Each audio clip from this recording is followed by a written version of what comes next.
Dozza è un museo a cielo aperto, La Rocca, un concentrato di storia, ma prima di proseguire nel nostro viaggio a Dozza e di arrivare alla Brindisi per i nostri 5 anni, apriamo un sipario su un luogo che in qualche modo può essere simile, anche se il contesto è completamente diverso. Siamo a Reggio Emilia, questo è Reggio Emilia, il Tecnopolo, questa era la sede delle officine reggiane, quindi luogo davvero di archeologia industriale. Anche qui i muri sono decorati, l'ambiente ovviamente è diverso. E proprio questa sede, proprio il Tecnopolo di Reggio Emilia, ha ospitato un talk show stile industriale dedicato a design e industria con un focus su suggestioni, contaminazioni, scenari futuri tra segno e prodotto. Insomma, estetica e funzionalità, creatività e concretezza, concetti che possono apparire contrastanti, ma non è così. A dimostrarlo è proprio Industry Art, l'annuale progetto evento organizzato qui a Reggio Emilia da 76 Industrial Graphics con il patrocinio di Federunacoma. Fausto Mazzali, CEO di 76 Industrial Graphic. Industria e design, estetica e funzionalità, due mondi che sembrano, se non all'opposto, comunque distanti. In realtà sono due mondi molto vicini. Come può essere una in funzione dell'altra?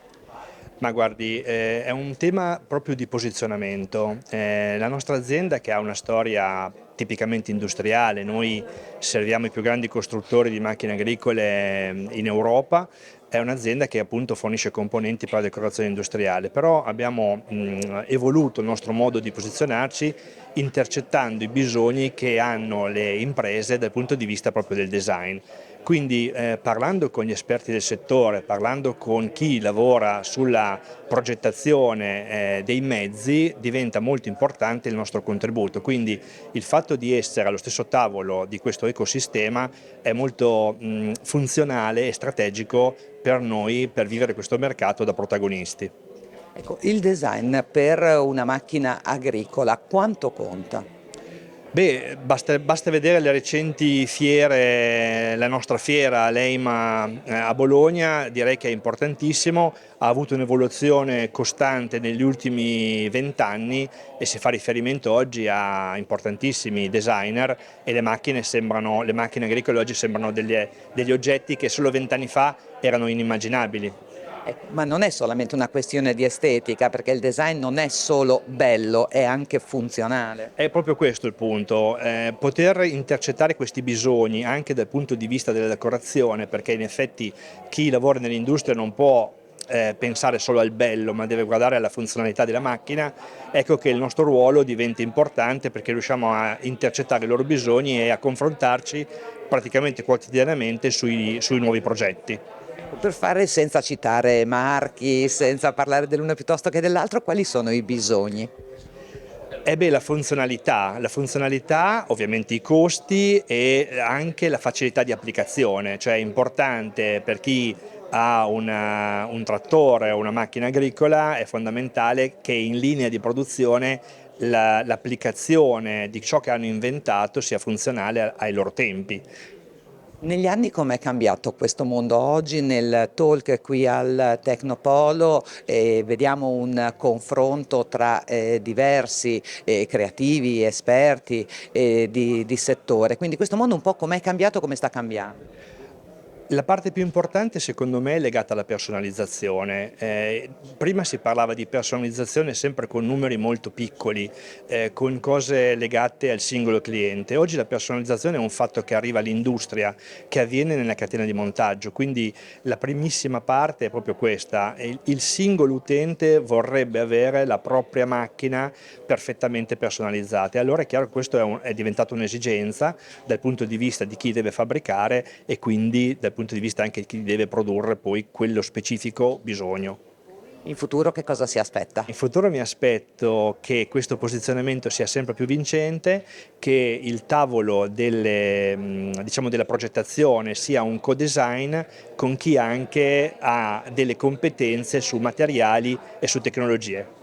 E adesso torniamo ad Ozza, vediamo dov'è Gabriella e poi ci ritroviamo tutti per il brindisi finale.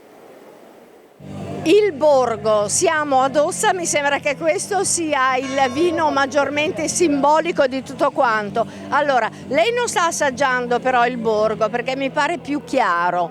D'Ozza, la festa del vino, un'attrazione sempre? Un'attrazione da qualche anno, veniamo con questo gruppo di persone già da diversi anni, una bella tradizione. Quest'anno il tempo sembra che regga, ci siamo fermati in trattoria, quella piovalina che è venuta. E adesso si va di vino. Adesso pioverà il vino, esatto, invece che l'acqua pioverà Albana, va bene così? Albana, bianchi, rossi, di tutto di più, assaggi a go-go.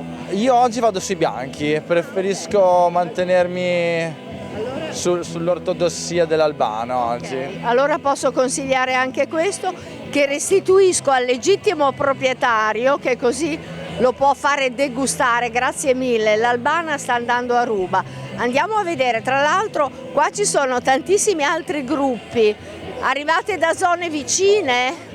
Eccola! Sì, abbastanza vicine, sì. Più o meno. Sì. Assaggi? Assaggi già finiti purtroppo. Quindi da collina a collina. Da collina a collina. Sì. Finiti già tutti seccati? Già finiti seccati. Mamma mia, quindi però sono qui già da un po', Ah, ok, va bene. Sono arrivata a apertura e ho fatto il primo giro. Beh, va bene. Allora assolta, poi magari si può fare anche un secondo giro. Perché no, la possibilità c'è, per cui perché no? Buon brindisi. Grazie mille, anche a voi. Passano anche ciclisti, perché questo è anche uno dei tanti sentieri dei vini che collegano i vari crinali e le valli. Giro in bici? Sì, Sentiero attorno? da Castel San Pietro. Fantastico. Allora buon giro. Fuori E strada. prenda pure la sella, eh? Adesso la spingo perché c'è un po' di traffico. No, più che altro bisogna fare il rifornimento con un calice di vino. Quello perché no? Grazie. Arrivederci. Da dove arrivate? Bologna. Bologna. Bologna. Ok, Colli, pianura? Colli. E quindi dai colli ai colli imolesi, dozzesi, romagnoli? Qua. Sì, esatto. E cosa Albana? Assolutamente sì, partiamo con l'Albana, con i rossi del territorio, molto buono. I rossi verso la giornata Verso tarda. Ok. Ma ci avete messo anche un po' di companatico? Ancora no. Fantastico, va bene, un bel cincin tra voi. D'Ozza in festa, tra l'altro i bicchieri sono bellissimi. Quelli si conservano sempre. Buon giro e Altrettanto. buon assaggio. Grazie.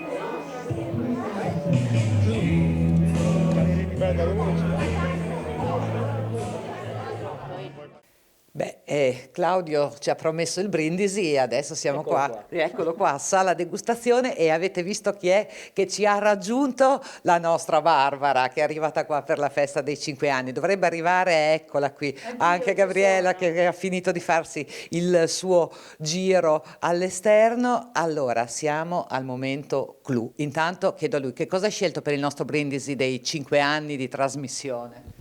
Abbiamo parlato di vitigni autoctoni, una spergola metodo classico. Perfetto, direi perfetta per un brindisi, insomma.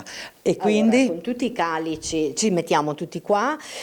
Allora, è un'occasione che abbiamo scelto apposta, non so se è stato detto, ma dato che Emilia-Romagna è lunga e larga, come ci hanno raccontato anche nel mondo dei vini, abbiamo scelto quello che è denominato un po' il trattino, quindi questa dozza che si trova un po' a metà percorso, così riusciamo a festeggiare insieme chi arriva da nord e chi arriva da sud. Io sono romagnola, loro sono più emiliani. Arriva da ovest e arriva da est, in realtà. Bravissima, tutti quanti. E allora abbiamo detto, perché non D'Ozza? D'Ozza ha un sacco di cose che speriamo di avervi raccontato al meglio. E poi la Barbara è un'affezionata. Fatti un po' raccontare perché. Perché? Perché svelaci gli altarini? Beh, diciamo che negli anni sono venuta alla festa del vino, penso almeno 5 o 6 volte, ma minimo, sempre con tanti amici, e diciamo che si aspettava la seconda domenica di maggio, perché all'epoca non era una settimana intera, no, come è stato quest'anno, e proprio guardando in modo compulsivo le previsioni meteo, ma ci sarà il sole, con l'ansia, no, che potesse saltare. Quindi no, un appuntamento veramente speciale, e ancora di più quest'anno che si celebra celebra anche il compleanno della trasmissione, quindi auguri anche da parte mia. Ho fatto parte del progetto per i primi anni, adesso la vita mi ha portato altrove, però il cuore è con voi sempre. Beh, insomma, intanto grazie, e siamo anche contenti di averti vedi così ingolosito con Dozza. E noi invece siamo qui, come diceva Gabriele, in questo trattino tra Emilia e Romagna, con degli ottimi vini, tanta storia e tanta cucina. Questo trattino mi piace riprendere un po' un'affermazione e soprattutto un termine che ha usato Maurizio prima, più che trattino una cerniera tra l'Emilia e la Romagna. Mi sembra una definizione corretta, e Dozza in questo caso, che si colloca è baricentrica rispetto, diciamo, all'Emilia Romagna, non poteva che non sorgere l'Enoteca regionale, insomma. Infatti abbiamo fatto anche questo bellissimo percorso. Brendiamo, è importante, e prendiamo Emiliano Romagnolo. Assolutamente sì, questo è fondamentale, e auguriamoci che siano sempre di più. Allora, grazie a voi che ci avete seguito come sempre, in sovraimpressione come sempre vedete tutti i nostri riferimenti. Grazie a tutti voi. Ai prossimi 5 anni. Ai prossimi 5 anni, esatto. Auguri a noi, auguri a voi.